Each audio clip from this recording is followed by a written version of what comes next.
کہ دلوں میں جستجو بڑھتی ہے اور تنویر ہوتی ہے، سبھی مردہ دلوں میں زندگی تحریر ہوتی ہے، دلائل جب یہ دیتے ہیں تو عقلیں دنگ رہتی ہیں۔ ہمارے شیخ کی کچھ اس طرح تقریر ہوتی ہے۔ رکھیے گا، اب میں ایک واقعہ سنانے جا رہا ہوں، اس واقعے کو سننے کے بعد آپ دنگ رہ جائیں گے کہ مولانا کیا نتیجہ نکال رہے ہیں۔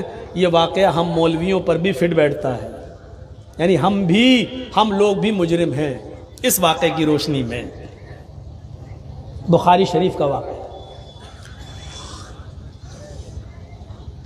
نبی اکرم صلی اللہ علیہ وسلم رات کے اندر اٹھتے ہیں،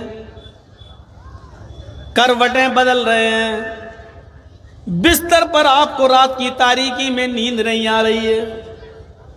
آپ نے اپنی بیوی اماں عائشہ سے کچھ نہیں کہا، آپ نے اپنی بیوی عائشہ سے کچھ نہیں کہا،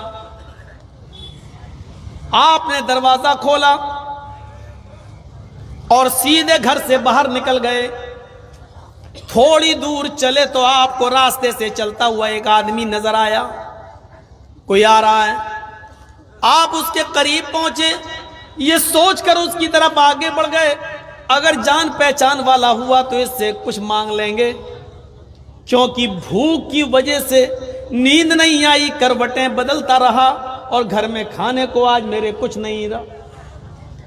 چلو یہ آدمی آ رہا ہے، اس سے کچھ کہتے ہیں۔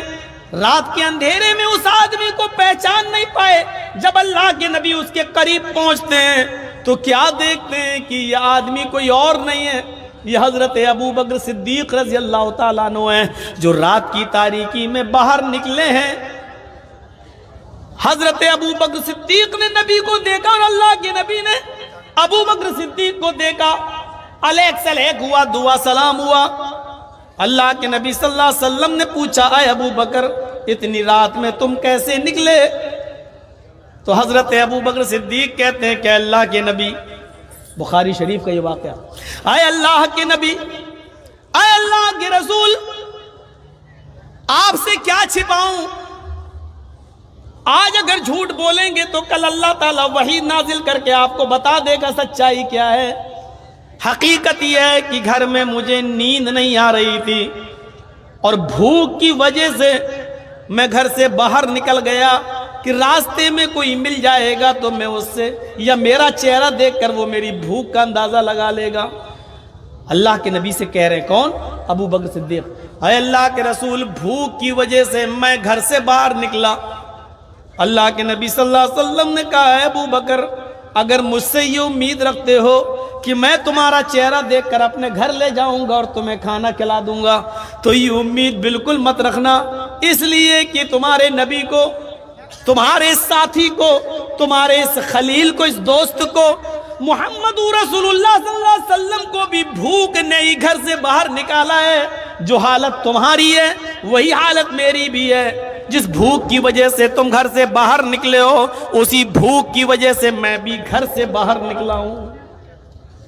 اچھا، ابو بکر صدیق کی امیدوں پہ پانی پھر گیا۔ سب سے زیادہ سخی اور کھلانے پلانے والے تو اللہ کے نبی تھے۔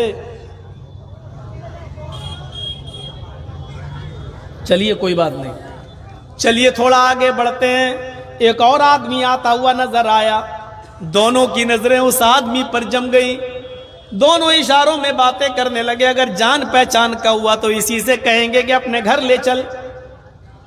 جب وہ آدمی قریب آتا ہے تو وہ کوئی اور نہیں تھا، وہ حضرت عمر فاروق رضی اللہ تعالیٰ عنہ تھے۔ علیک سلیک ہوا اور ان دونوں نے پوچھا، ہے عمر اتنی رات میں اندھیرے میں اکیلے چلے آ رہے ہو، کیسے نکلنا ہوا، کہاں جانا؟ حضرت عمر فاروق بھی کہنے لگے، اللہ کے رسول جھوٹ بولنے سے کوئی فائدہ نہیں، سچائی ہی ہے کہ آج گھر میں کھانے کو کچھ نہیں مل سکا ہے، بھوک کی وجہ سے ہم گھر سے باہر نکلے ہیں، سوچا تھا کہ راستے میں کوئی مل جائے گا تو شاید ہماری حالت دیکھ کر وہ اپنے گھر لے جائے گا۔ اللہ کے نبی نے کہا، اے عمر تمہارے ساتھی ابو بکر کو بھی اسی بھوک نے گھر سے باہر نکالا، اور تمہارے ساتھی محمد رسول اللہ کو بھی اسی بھوک نے گھر سے باہر نکالا، اور تمہیں بھی بھوک نے گھر سے باہر نکالا۔ ہمارے پاس کچھ بھی نہیں ہے، اگر کسی ایک کے پاس ہوتا تو ضرور کھلاتے۔